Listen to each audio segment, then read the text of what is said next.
हमारे बहुत special guest Puneet Makhija जी हमारे साथ हैं। पुनीत मेरे बहुत ख़ास दोस्त भी हैं। पुनीत की खासियत ये है कि इन्होंने बिजनेस एमबीए की डिग्री ली है और उसके बाद इन्होंने अपना खुद का बिजनेस शुरू किया और पिछले कई सालों से बिजनेस लाइन में बहुत मेहनत करके ये अपने आप को इस्टेब्लिश करके बहुत आगे बढ़े हैं। आज हम लोग इनसे कुछ ऐसे विषयों पे बात करेंगे जिससे हमारी जितनी भी ऑडियंस है जो कई बार कंफ्यूज रहती है कि जॉब करें, बिजनेस की क्या अच्छाइयाँ बुराइयाँ होती हैं, तो पुनीत के एक्सपीरियंस से जानेंगे। पुनीत, बहुत बहुत स्वागत है इस शो में। जी सर, थैंक यू। और आप पहली बार हमारे शो में आए हैं। आपने एमबीए की डिग्री ली और खूब मेहनत की। कई बार लोग इतनी जब मेहनत करते हैं तो जॉब प्रेफर करते हैं कि कोई जॉब उन्हें मिले। क्या ऐसी कोई जॉब आपको ऑफर हुई थी या फिर उसके बाद क्या ऐसे रीजंस रहे कि आप खुद की बिजनेस में आए? सर मैंने एमबीए किया हुआ है पुणे से। मैंने अपना एमबीए किया था 2010 में। 2010 में मेरे को, जब हमने लास्ट सेमेस्टर में थे, तो जो हमारा कॉलेज था वहाँ पे कंपनीज आती हैं, प्लेसमेंट्स होते हैं। जी। तो एक नहीं, कई प्लेसमेंट्स, कई कंपनीज में प्लेसमेंट्स हुआ था और जॉब्स मिली थी, ऑफर हुई थी। पर मैंने कभी भी जॉब के लिए नहीं सोचा। मैंने हमेशा जो है बिजनेस के लिए सोचा। शुरू से आपकी इच्छा थी कि आप अपना हाँ बिजनेस सर, करेंगे? मेरे एक्चुअली मैं सेकंड जनरेशन एंटरप्रेन्योर हूँ। ओके। मेरे फादर फार्मास्यूटिकल्स में हैं एंड बचपन से ही सब मुझे बहुत क्लियर था कि मेरे को जो है फादर के साथ बिजनेस, फार्मास्यूटिकल्स, मुझे ये भी क्लियर था कि मुझे फार्मास्यूटिकल्स में ही आना है। ओके। तो सब मैंने बचपन से ही, 12th के बाद से ही फादर को असिस्ट करना स्टार्ट कर दिया था, बचपन से ही। और सर जैसे आप भी देखते होंगे सर, मैं जैसे एक बायकास्ट सिंधी हूँ, तो सब आप जैसे देखते होंगे सब पुरानी पिक्चर्स में भी मजाक मजाक में जैसे जो एक दिखाए जाते थे सिंधी, वो हमेशा बिजनेसमैन ही, जो बिजनेसमैन दिखाए जाते थे वो सिंधी ही होते थे। तो क्या वो रियल है कि इस तरीके से अभी जी भी हाँ, फैमिली तो बोलते हैं ट्रेडिशन? कि सर, ये तो बोला जाता है कि सर मतलब सिंधीज के मतलब ब्लड में होता है बिजनेस। सिंधीज के ब्लड में बिजनेस होता है सर। Okay okay. जी। तो आपका शुरू से ही बिजनेस सर की मेरा तरफ? शुरू से इंक्लिनेशन था सर, फादर जैसे आते थे रात में, जी। अब सर खाना खा रहे हैं, सब लोग साथ में बात हो रही है। अच्छा सर, मेरा फैमिली बिजनेस क्या था, मेरे फादर थे, मेरे ताऊ जी थे, हम लोग का सर पेरेंटल बिजनेस है और जॉइंट फैमिली रही है। अच्छा। तो सर मतलब ये था कि जागते बिजनेस, सोते बिजनेस, उठते मतलब सोते जागते हर वक्त जो है बिजनेस ही सुना है। आपके चारों तरफ एटमॉस्फेयर में जी बिजनेस सर, की जी सर, फिजा जी सर, मौजूद शुरू थी। से सर वही रहा है। तो सर मेरा तो स्टार्टिंग से ही बहुत विजन क्लियर था कि मेरे को बिजनेस में ही आना है। और फादर ने भी सर बिजनेस जो है अपना एस्टेब्लिश किया है, मतलब काम किया था वो, फिर मैंने सर कैरी ऑन किया, फॉरवर्ड किया फादर का बिजनेस सर मैंने। अभी हम इस पे बात करेंगे कि बिजनेस की क्या बारीकियां होती हैं, कितना हार्डशिप होती है, कितनी जी मेहनत करनी पड़ती है। पर जब आपने अपना एमबीए क्लियर किया और आपने अपने पिताजी का, अपने फादर का बिजनेस आगे ज्वाइन किया, जी सर। तो कितनी आपके लिए एक नए एंटरप्रेन्योर की तरह मुश्किलें आई? किस तरीके की समस्याएं आपने फेस की? सर मैं जब आया, मैं I was around 22-23 years old. Okay. और आते ही सर जैसे सेकंड जनरेशन एंटरप्रेन्योर था, तो फादर जैसे मतलब डे वन से एक मेरे लिए एक बेंचमार्क सेटअप था कि भाई ये इनका इनका बेटा है, ओके। ये इसका सक्सेसर है, तो इसको इससे ऊपर ही जाना है। ओके। तो मेरे लिए तो सर कंपैरेटिवली जो फर्स्ट जनरेशन है, वो मेरे लिए तो उससे ज़्यादा डिफिकल्ट था अपने आप को प्रूव करना। पर सर ये है कि जैसे धीरे धीरे ग्रेजुअली काम करते करते, मेहनत करते करते, मार्केट को समझा, किया, करते करते मैं इम्प्रूव किया, आज अच्छा कर रहा हूँ। बाकी सर जहाँ तक बात रही दिक्कतों की, जी। तो सर दिक्कतें तो बहुत आती हैं। पहली पहली दिक्कत तो सर ये हुई थी कि सर आपको मार्केट की क्रेडिबिलिटी, स्टार्टिंग में क्रेडिबिलिटी मिलती नहीं है। आप नए मार्केट में होते हैं, आपको मार्केट में वहाँ सर आप नए होते हैं, कोई सपोर्ट नहीं कोई करता। सपोर्ट नहीं करता है सर। प्लस ये है कि सर जो आपके अंडर एम्प्लॉयज़ होते हैं या जो आपके सुपीरियर्स होते हैं, वो कोई आपको नहीं समझता सर। कस्टमर आपको बहुत हल्के में लेता है। अच्छा सर, मेरा तो जैसे फैमिली बिजनेस था, तो सर फैमिली डायनामिक्स बहुत वो रहते हैं। अच्छा। फैमिली डायनामिक्स एक को भी सर एक्सपेक्टेशन रहती होगी कि एक्सपेक्टेशन रहती है सर, फैमिली डायनामिक्स को भी लेके भी चलना होता है। और सर उसको भी आप कुछ, अब सर बड़े हैं, कुछ कुछ कर बोल नहीं सकते, या सर जी आपकी जी। जैसे आप आए हैं सर, एक जनरेशनल गैप होता है, थिंकिंग होती है, उसकी वजह से सर कई चीज़ों में सर जो व्यूज़ होते हैं उनमें डिफरेंस होता है। उसकी वजह से सर कई बार ऐसा होता है कि डिसीजन मेकिंग पे इफेक्ट हो जाता है, ऑपरेशनल एफिशिएंसी जो है उस पे इफेक्ट आ जाता है, या आप उतना नहीं कर सकते हो। बिल्कुल। तो आपने 14 साल अब हो गए जी लगभग सर, इस लाइन में, फार्मास्यूटिकल्स में। और आपने बहुत ट्रैवल किया है, जी बहुत सर। हार्ड वर्क किया है। कई बार हमारी ऑडियंस ये सोचती है कि कोई भी बिजनेस शुरू करो तो शुरू के 1 साल में ही सक्सेस मिल जानी चाहिए। आपका क्या है इसके बारे में सर सोचना? मेरे को लगता है कि अगर आप बिज़नेस करना चाहते हैं तो आप ये समझिए कि आपको मिनिमम 5 से 7 साल लगेंगे अपने आप को सेट करने में। सर जैसे आप स्टार्टअप कर रहे हैं, जी, जी। स्टार्टअप बिज़नेस है सर, तो आप ये समझ लीजिए कि पहले 3 साल तो आप भूल जाइए कि आपको कुछ और करना है। अच्छा, 24/7 you have to be in your business, okay, you have to work round the clock. और सर उसमें भी आपको बहुत ही एफिशिएंट रहना है, प्रोएक्टिव रहना है, और जो सर रिस्क टेकिंग कैपेसिटी है, वो भी उसको आप बहुत देखते हुए चलनी है सब आपको। बैलेंस करके बहुत आपको बैलेंस आगे करके बढ़ना चलना है है। आपको सर, तभी आप हैं। और उसमें भी सर ये है, आज के टाइम पे सर टेक्नोलॉजी इतनी आगे है, अगर आपका बिज़नेस है, सर अलग-अलग बिज़नेस है जिनके अलग-अलग इंट्रिंसिक फैक्टर्स होते हैं, मतलब जो डायरेक्टली नहीं इनडायरेक्टली इफ़ेक्ट करते हैं। बिल्कुल, अगर टेक्नोलॉजी उसको इफ़ेक्ट कर रही है, सर कई फैक्टर्स होते हैं जो अलग-अलग बिज़नेस को ब्रॉड इफ़ेक्ट कर स्पेक्ट्रम सकते में, हैं। अगर एक ब्रॉड स्पेक्ट्रम ले, तो सर अलग-अलग, जैसे सर मान लीजिए एग्ज़ाम्पल देता हूँ सर, जैसे ब्लैकबेरी था। हुँ, हुँ, अब ब्लैकबेरी का सर यूएसपी क्या था कि सर उसका ब्लैकबेरी मैसेंजर था। हुँ, हुँ, अब सर जब तक ब्लैकबेरी मैसेंजर था, तब तक सर एक कल्ट बना हुआ था कि okay, blackberry mobile, I am talking of 2008-10 की बात बता रहा हूँ ठीक मैं। है। सर जैसे ही व्हाट्सएप आया, अच्छा व्हाट्सएप ने सर डायरेक्टली तो इफेक्ट उसका मार्केट कॉम्पिटिटर हुआ नहीं, जी, लेकिन सर उसका जो एक फीचर था, जो सबका यूएसपी थी वही। वो यूएसपी उसने हिट कर दी। ओहो! सर उस टाइम पे क्या यूएसपी थी कि ब्लैकबेरी मैसेंजर है, कि आपके पास इंटरनेट है, आप मोबाइल टू मोबाइल व्हाट्सएप कर सकते, मतलब चैट कर सकते हैं। बिल्कुल, ये चीज़ सर उस टाइम पे और मोबाइल्स पे अवेलेबल नहीं थी। इसी चीज़ को सर व्हाट्सएप लाया कि सर आज जो है आप एक फ़ोटो किसी को भेज दीजिए, कुछ कर दीजिए। तो पहले सर यही किसी को फ़ोटो भेजनी होती थी, तो मुझे आज भी याद है 2006-7 में एक फ़ोटो किसी को भेजनी होती थी सर, जो भी आपका ये सर्विस प्रोवाइडर होते थे, हुँ, हुँ। सर 8 से 10 रुपए लेते थे एक पिक्चर भेजने शुरू के। में बहुत दिक्कतें जी, थी जी। इस तरह की तो सर, सर्विसेज़ में। तो coming back to the thing, कहीं न कहीं से सर ब्लैकबेरी को, व्हाट्सएप ने ब्लैकबेरी को मार्केट से वाइप आउट कर दिया। हुँ, हुँ, तो सर अगर ऐसे इंट्रिंसिक फैक्टर्स भी होते हैं सर, तो आपको आपकी टेक्नोलॉजी ओरिएंटेड अगर आपका बिज़नेस है, तो सर आपको उसके लिए भी अपडेटेड रहना पड़ता है, अपडेटेड रहना पड़ेगा ताकि आपका बिज़नेस सर्वाइव हो जाए। ताकि आपका बिज़नेस सर्वाइव करे। और सर जैसे-जैसे आप मतलब टाइम बीतता जाएगा और आप स्केल अप करते जाएँगे, तो फिर सर आपको ईज़ मिलता जाएगा। नहीं तो मतलब 5 ईयर्स, 7 ईयर्स, आप फिर उसके बाद सर आपको ईज़ हो जाएगा कि हाँ, आप मैनेज कर ले रहे हैं, टीम है आपके अंडर में, टेक्नोलॉजी है, बहुत बढ़िया। एक सिस्टम सेटअप हो गया। नहीं तो सर इनिशियली 3-4 साल तो ये आप हमें समझ मान के लीजिए चलना चाहिए कि शुरू के 3-4 साल इसमें देना और देना ही हार्ड देना वर्क है, करना हार्ड वर्क बहुत करना ही करना इम्पोर्टेंट ज़रूरी है सर। सर हार्ड वर्क नहीं, 24 घंटे है, you have to live, you have to sleep your business, है। इन ओके, बिज़नेस, ओके। ये चीज़ है सर। पुनीत, मैं हमेशा एक चीज़ और जानना चाहता था, मैं आपको पहले से भी जानता हूँ, आपने बहुत हार्ड वर्क किया है, ट्रैवलिंग बहुत की है, स्लीपलेस नाइट्स आपने, मतलब आराम तो बहुत दूर की बात है, अपने बिज़नेस अपने आप को एस्टैब्लिश करने जी के सर। लिए। कई बार मैं सोचता हूँ कि आपके लिए एंटरप्रेन्योरशिप का क्या मतलब है? लोग सोचते हैं कि अपना काम, खुद का बॉस होना, तो इसका आज अपनी लाइफ में आप कैसे देखते हो इस चीज़ को? सर एंटरप्रेन्योरशिप अगर आप हिंदी में कहें तो उद्यमिता है। उसका मतलब होता है उद्यमिता, ओके, उद्यमिता। उद्यमिता sir.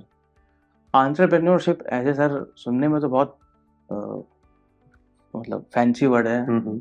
But sir the journey is very shabby. Okay, you have to go through many ups and downs in life. और जैसे सर मैंने भी आपसे शेयर किया कि जब आप स्टार्ट करते हैं, तो सर इतने हर्डल्स, इतनी प्रॉब्लम्स, हर स्टेप पे आपको प्रॉब्लम आएगी, हर स्टेप पे आपको कुछ ना कुछ दिक्कत होगी। आप जैसे-जैसे उनको डील करते जाएँगे, जैसे-जैसे उनसे मतलब सॉल्यूशन ओरिएंटेड होते जाएँगे, आप सर ग्रो करते जाएँगे। तो आपके लिए वो मतलब किस तरह के फैक्टर थे कि जब इस तरह की प्रॉब्लम्स आई तो आपको लगा कि अब मुझे छोड़ देना चाहिए? ऐसी फीलिंग्स से आपने किस तरीके से, या तो आपको बहुत फेथ था, ये ट्रस्ट था कि जो भी आप कर रहे हैं वो ही आपका फ्यूचर है। किस तरह से आपने उन तरह की परेशानियों को आराम से डील किया? बहुत नहीं सर, बहुत बहुत प्रॉब्लम्स रही हैं। जी, मेरे जी, को तो जी। सर पर्सनल लाइफ में, प्रोफेशनल लाइफ में हर तरफ से एग्ज़ैक्टली, प्रॉब्लम्स रही हैं। एग्ज़ैक्टली।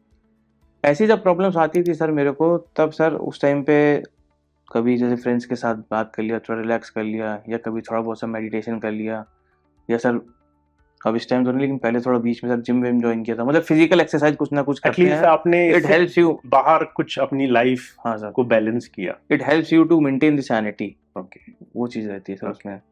बाकी सर बिज़नेस में तो सर आप समझिए सर, ऐसा है कि अगर आपने सर हल्का सा भी आगे पीछे कुछ भी चीज़ें आपने इग्नोर की, या आप हल्के से भी इग्नोर मतलब रिलक्टेंट हुए तो सब बिजनेस में लॉस आते टाइम नहीं लगा होता है। हाँ, ये एक बहुत बड़ा रिस्क फैक्टर है। अगर आपका नजर, आपका ध्यान हटा तो आपको बहुत बड़ा नुकसान हो सकता है। तो सर प्लीज। बिजनेस बिजनेस जब चल रहा होता है सर तब अच्छा चल रहा होता है, लेकिन सर रिस्क मतलब क्या होता है सर, एक एक स्टेज के बाद आदमी कॉम्प्लेसेंट हो जाता है, वो रिलैक्स हो जाता है, फिर थोड़ा चीज़ें इग्नोर करने लगता है, चलो ठीक है ये वो। वहाँ पे जो है सर ज़्यादातर बिजनेसमैन धोखा खाते हैं और वहीं से सर उनका डाउनफॉल शुरू हो जाता है। पुनीत, मैंने एक कोट पढ़ा था और मुझे हमेशा बहुत इंटरेस्टिंग लगता है, मैं काफ़ी उससे रिलेट भी करता हूँ कि जब सक्सेस मिलती है तो सोसाइटी में, पब्लिक में आपको मिलती है और लोग देखते हैं कि आप सक्सेसफुल हो गए। पर जब फेलियर्स आते हैं तो क्वाइटनेस में आपको, अलोननेस में हिट करते हैं। आपको पता भी होता है, दूसरे नहीं जानते कि आप कितने हार्ड वर्क किए, कितनी बार फेल हुए, कोई उसको अप्रिशिएट नहीं करता। लोग बस अच्छी चीज़ देखते हैं। जी। तो आज आप 14 साल की इस बड़ी खूबसूरत जर्नी से, अप्स एंड डाउन से होकर गुजरे हैं। आप कैसे देखते हैं इस चीज़ को कि फेलियर्स हुए, सक्सेस हुई, और उसमें आपके जो सबसे मजबूत, सबसे स्ट्रॉन्ग पिलर्स रहे, वो लोग कौन रहे? Family, friends? सर जो सबसे ज़्यादा स्ट्रॉन्ग पिलर्स रहे वो फैमिली ही रही। ओके। लेकिन सर ड्यूरिंग दिस प्रोसेस मैंने एक चीज़ सीखी है जी जी लाइफ में, बहुत हार्ड बात कहूँगा मैं। जी सर ये हम जो मर्द लोग हैं ना सर, जी। हम लोग के साथ एक चीज़ है, एक लेवल के बाद सर अगर आपके पास पैसा है ना तो ही आपकी इज्जत है, नहीं तो आपकी इज्जत नहीं है। ओके। तो सर फेलियर हम लोग के लिए एक ऑप्शन है ही नहीं। ये चीज़ सर जो आदमी समझ जाएगा ना वो अपनी लाइफ में सक्सेसफुल हो ही जाएगा। आज के टाइम पे अगर कोई आदमी बोला जाता है कि ये बड़ा आदमी है तो उनका मतलब होता है कि ये आदमी बड़ा नहीं, इसके पास पैसा ज़्यादा है इसलिए बड़ा आदमी इसलिए है। ये बड़ा है कि आदमी की इज्जत नहीं होती, आज के टाइम पे पैसे की इज्जत है। ओहो, but that is very true actually. यही क्योंकि जिस तरह से समाज एक दूसरे से डील करता है, लोग एक दूसरे का स्टेटस, एक दूसरे के सिंबल्स, एक दूसरे की फाइनेंशियल स्टेटस पे ज़्यादा ध्यान देते हैं। सर आज के टाइम पे अगर आपके पास एक 25-30 लाख की लग्जरी कार है, जी। आप सर अगर 100 रुपए का रेबैन का जो सर स्ट्रीट पे चश्मा मिलता है वो पहन के भी उतरेंगे ना तो आदमी को लगेगा इसने असली पहना है। वही अगर कोई एक मिडिल क्लास का या नॉर्मल आदमी अगर एक्चुअल भी पहन के निकलेगा, वो बाइक पे है, तो सामने देख कर जरूर कहेगा कि इसका डुप्लीकेट है। जब इस तरह की एक मेंटालिटी है सर, जी। तो एक इंसान के लिए सर, जो स्पेशली हम लोग के लिए, एक ये सर ऑप्शन बचता ही नहीं है कि फेलियर देखना। फेलियर को हम देखें या फिर हम डिप्रेस हों या वो सर ऑप्शन है ही डिसअपॉइंटमेंट्स में। नहीं। ओके। वो है ही नहीं सर, तो हम लोग के लिए बहुत ऑप्शन ही स्ट्रॉन्ग नहीं है। Message actually, I am feeling my self कि आप इतना स्ट्रॉन्ग मैसेज ये पास ऑन कर रहे हैं कि फेलियर या disappointment is not an option. Actually Puneet, मैं एक और चीज़ जानना चाहता था। आप फार्मास्यूटिकल बिजनेस से हैं और जी। एक्चुअली आपकी जो कंपनी है जो आपने इस्टेब्लिश की, आपके फादर्स ने इस्टेब्लिश की, उसमें आप मैन्युफैक्चरर भी हैं, आप स्टॉकिस्ट भी हैं, if I am not wrong, जी और आप आगे फिर रिटेल या पूरी फील्ड में भी जाते हैं। जी। तो एक बहुत बड़ा सेटअप आपने तैयार किया है, but that comes out of hard work कि बहुत ज़्यादा मेहनत इसमें इन्वॉल्व है। तो क्या स्कोप है फार्मास्यूटिकल इंडस्ट्री का हमारे आसपास के समाज में या देश में? सर आज के टाइम पे जो इंडियन फार्मास्यूटिकल इंडस्ट्री है, आप सर इससे आइडिया लगाइए कि 2021 में जो केवल इंडियन डोमेस्टिक मार्केट का टर्नओवर था जी। दैट वाज $42 बिलियन 2021 में। ओके। एक यूएस बिलियन डॉलर जो है that is somewhat approximately 8,000 crore rupees. 8,000 crore, वो भी एक 1 बिलियन डॉलर? 1 बिलियन डॉलर और सर 42 बिलियन था, और सर Okay. 2024 में this is touching somewhat 65 billion dollars Okay. US dollars, और 2030 तक जो एक्सपेक्टेड है कि दिस विल टच 90। तो आप 90 सिर्फ बिलियन हिंदुस्तान की बात बता रहे हैं? केवल डोमेस्टिक बता रहा हूँ मैं। अच्छा। इंटरनेशनल मार्केट तो सर उसका हिसाब ही नहीं है, वो तो ह्यूज, इट्स ह्यूज। तो ये एक बहुत बड़ी एक्चुअली में इंडस्ट्री है, हमारे लोगों के लिए बहुत बड़ा काम करने का स्कोप है, जिसको शायद बहुत से लोग शायद इसको नज़रअंदाज कर रहे हैं। ऐसा है क्या? जी सर बिल्कुल। और सर इसमें बहुत वर्टिकल्स भी हैं और जी। बहुत चीज़ भी हैं इसमें। एक चीज़ और सर मैं आपको एक बात बताऊंगा, जैसे सर होता है कि अब इतना बड़ा बिजनेस है, अब बिजनेस सेटअप करना है या बिजनेस डालना है तो इसके लिए बहुत कैपिटल चाहिए होगा। आप सर ये समझिए कि जो इसकी इंडियन फार्मास्यूटिकल जो मार्केट है उसकी जो नंबर 1 कंपनी है, if you go by market capitalisation और even by sales, annual sales turnover, that is Sun Pharma. Sir उसका भी जो मार्केट कैपिटलाइजेशन मुझे एग्जैक्टली तो नहीं पता, बट वो सिंगल डिजिट है। It's like with in 10%। तो सर जो फ्रेगमेंटेशन है मार्केट का वो इतना ह्यूज है। उसके पीछे सर रीज़न ये है कि आज के टाइम पे जॉब वर्क बहुत ज़्यादा अवेलेबल है। और इसमें सर जैसे स्टार्टअप करना है, किसी को अपना बिजनेस डालना है, तो लाइक उसमें एक होलसेल लाइसेंस लगता है, आपकी कंपनी होती है या जैसे प्राइवेट कंपनी डालनी है, वो आप सोल प्रोप्राइटरशिप कैसे भी आप स्टार्ट कर सकते हैं। प्लस उसमें जो एक अप्रॉक्सीमेटली सम जो मतलब कैपिटल इन्वेस्ट करना होता है सर, मेरे ख्याल से विद इन 5 lakhs, 5 लाख के कैपिटल पे आदमी अपना एक अच्छा खासा फार्मास्यूटिकल कंपनी स्टार्ट कर सकता है। एक बिजनेस, एक कंपनी स्टार्ट कर सकता है अपनी। पर उसके बाद क्या सिर्फ ये मेडिसिन लाइन में है, या इसको हम दूसरी लाइनों में भी, न्यूट्रिशन लाइन या दूसरी लाइन में भी इसका वर्क कर सकते हैं? न्यूट्रिशन में भी कर सकते हैं सर, और पैथोलॉजी, अगर आप पैथोलॉजी या डायग्नोस्टिक अगर लें सर, तो उस सर डायग्नोस्टिक में खैर 5 तो नहीं थोड़ा, लेकिन ऊपर जाए आदमी तो 10-15 लाख रुपए में एक आप पैथोलॉजी आप डाल सकते हैं सर। तो एक हमारे किसी भी इंसान के लिए एक स्कोप है कि वो अगर फार्मास्यूटिकल बिजनेस में या किसी और न्यूट्रिशन बिजनेस में जाना चाहे प्रॉपर इंफॉर्मेशन के साथ, तो एक अच्छा ऑप्शन उसके लिए अवेलेबल है। बिल्कुल सर। सर लोग अवेल कर भी रहे हैं आज के टाइम पे। जो इंडियन फार्मास्यूटिकल है इंडस्ट्री है, तो उसमें सर जो मान लीजिए एक सेल्स रिप्रेजेंटेटिव्स हैं, तो जो एक्सपीरियंस रिप्रेजेंटेटिव्स हैं जिन्होंने मान लीजिए 10 साल 15 साल काम कर लिया है, तो 15 साल के बाद वो अपना वेंचर स्टार्ट करते हैं, and they start with a very limited capital. और सब बहुत लोग हैं जो बहुत अच्छा ग्रो कर रहे हैं। बहुत से सर जो आजकल टॉप 10 कंपनीज में हैं, तो सर अगर देखा जाए उन्होंने जो स्टार्ट किया है वो भी कहीं ना कहीं मेडिकल रिप्रेजेंटेटिव से, उन्होंने स्टार्ट बहुत लिमिटेड वेंचर से, मतलब बहुत छोटे स्तर से किया था, एंड और आज अपनी मेहनत, अपने हार्डवर्क से वो काफी आगे सर। पुनीत, ये सब चीज़ें मुझे उम्मीद है हमारे जितने भी व्यूअर्स हैं, लिसनर्स हैं, उनके लिए बहुत हेल्पफुल होगी कि आपने इतनी पढ़ाई की, उसके बाद आपने अपना बिजनेस उसको आगे बढ़ाने के लिए खूब प्रयास किया। मैं कई बार सोचता हूँ कि आपने एक बहुत कठिन रास्ता चुना, जिसमें आराम नहीं, जिसमें 24 घंटे लगातार हार्ड वर्क करना है। खुद को फ्रीडम देने के लिए इतना हार्ड वर्क कि आदमी के पास टाइम ना बचे। आप अपनी वर्क लाइफ बैलेंस कैसे कर पाते हैं, ये ज़रूर बताइए। सर इस पे भी सर डिपेंड करता है आप किस स्टेज पे हैं। अगर स्टार्टअप है उस टाइम पे तो सर आपको पूरा बिजनेस पे फोकस करना है, पूरा ध्यान देना है। But sir as year pass by आप अपस्केल करते जाते हैं, उसके बाद सर आपके पास टीम होती है, सिस्टम्स है, टेक्नोलॉजी ड्रिवन थिंग्स हैं जो हेल्प करती हैं। उसके बाद भी सर आप आज भी समझिए sir, from 9 to 9, morning 9 to night 9, I have to be in my business. At least 12 घंटे की शिफ्ट या 12 घंटे का हार्ड वर्क तो आपको अभी भी देना पड़ता है sir. But you are happy about it because it is giving you your own personal space. Yes sir. So I am my own boss. I don't have to listen to anybody. This is the wonderful thing. I think this is the most amazing thing कि आप खुद के boss हो।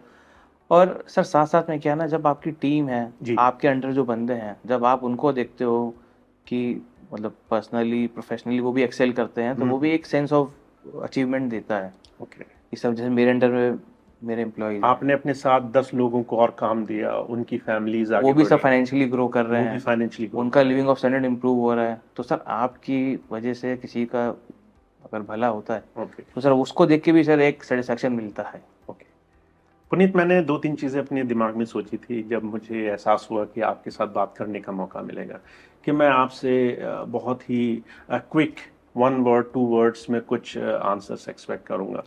और आपने अभी बहुत से आंसर्स तो दिए ही हैं कि हमारी जो यूथ है या हमारे जो भी सुनने वाले लोग हैं, उन्हें किस तरीके से चीज़ों को देखना चाहिए। तो प्रेफरेबली जॉब या बिजनेस, क्या आप एडवाइस करेंगे? सर ये तो एक आदमी के पर्सपेक्टिव पे डिपेंड करता है। अब जिसको सर फ्रीडम चाहिए, ज़्यादा पैसा चाहिए लाइफ में, तो वो सर जरूर ही शुड डेफिनेटली और she should definitely opt for business. At least try जरूर करें। बिल्कुल sir, once in life time try जरूर करिए आप। आप सर लाइफ के किसी भी फेज में हो, किसी भी फेज में हो, आप अगर प्लान करें, भले आप जॉब में भी हो, अगर आप प्लान करें सर, हर आदमी अपनी एक्सपर्टीज जानता है। ज़्यादा नहीं, आप 5 साल प्लान करें सर, आप एक लिमिटेड कैपिटल किनारे करते चले, 5 से 7 साल के अंदर हो सकता है। और सर आप एक बफर लेके चलें कि मान लीजिए अगर 2 साल 3 साल में नहीं हो जी, तो एक एक्स्ट्रा स्पेयर मनी अगर आप मतलब अपार्ट फ्रॉम जो कैपिटल रिक्वायर्ड है किसी भी एरिया में आपको, मतलब किसी भी फील्ड में आपको बिजनेस करना है, आप सर देख सकते हैं, आप समझ सकते हैं, मार्केट रिसर्च कर सकते हैं, उस हिसाब से कितना कैपिटल चाहिए, क्या बिजनेस है। उसके अलावा आप 1-2 साल का अगर बफर पैसा, क्योंकि सर इनिशियली एकदम से रिटर्न्स नहीं आएंगे, पर आप हमेशा एक बार कोशिश करके अपने एक बार आप को जरूर कोशिश करिए, जरूर लाइफ देख में सकते हैं। एक बार जरूर कोशिश करिए लाइफ में सर। दूसरी चीज़ मैंने सोची थी कि क्योंकि आपकी लाइफ भी एक जीता जागता इस चीज़ का उदाहरण है कि कैसे हार्ड वर्क होता है, बट स्टिल किन चीज़ों की प्रायोरिटीज़ इम्पोर्टेंट होती है, हमेशा जॉब, पैसा, या फिर कुछ और भी जो लाइफ को सेंस दे? मेरे हिसाब से सर फैमिली जो है ना, उससे ज़्यादा इम्पोर्टेंट कुछ नहीं है। हम्म, पेरेंट्स है, आपका बेटा हाफ है, इनसे इनसे ज़्यादा इम्पोर्टेंट कुछ नहीं है। हम्म, क्योंकि सर देखिए सर, लाइफ में हर टाइम एक सा नहीं रहता है, ओके, कभी सर अप्स हैं, कभी डाउन्स है, कुछ है, लेकिन ऐसे में जो सपोर्ट करने वाली है सर, जो सपोर्ट करने वाले हैं वो फैमिली ही है। और सर 1-2 फ्रेंड्स होते ही हैं सबके साथ, वो हैं सबसे ज़्यादा इम्पोर्टेंट लाइफ में, वही लोग हैं सर। बहुत खूबसूरत। पुनीत, मुझे पूरा यकीन है आपके साथ बात करके, जो भी आपने अपने सीक्रेट्स, अपने एक्सपीरियंस हमारे साथ शेयर किए, हमारे बहुत सारे लोगों को मदद मिलने वाली है, उनको एक विजन मिलने वाला है, उनको बहुत हिम्मत मिलने वाली है कि वो कैसे अपनी लाइफ में आगे बढ़ें। धन्यवाद हमसे बात करने के लिए। उम्मीद है दोबारा एक बार ज़रूर मिलेंगे। जरूर सर, जरूर। कुछ और विषयों पे बात करेंगे, न्यूट्रिशन पे आप बहुत कुछ जानते हो, उस पर जी बात करेंगे।